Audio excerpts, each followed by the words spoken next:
You are welcome to this class. Here we want to find the value of this 5 minus 5 times 2 plus 11.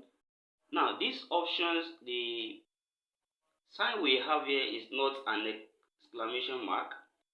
It's called factorial in mathematics. Then from here we can solve by board mass or peg mass, and we are handling multiplication first. So when we multiply these numbers, we have 5 times 2, that's 10.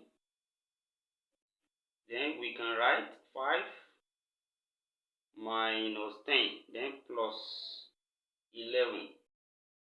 And when we have addition and subtraction, we can do the two together, but we start from left to right.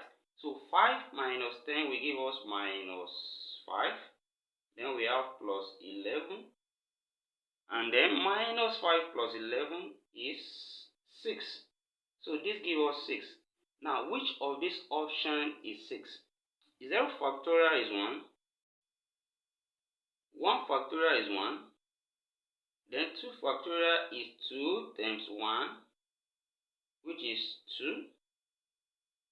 3 factorial is 3 times 2 times 1, which is 6. And this looks like the answer we got, which is 6. That means 3 factorial is the answer. Thank you for watching, and see you in the next class. Bye for now.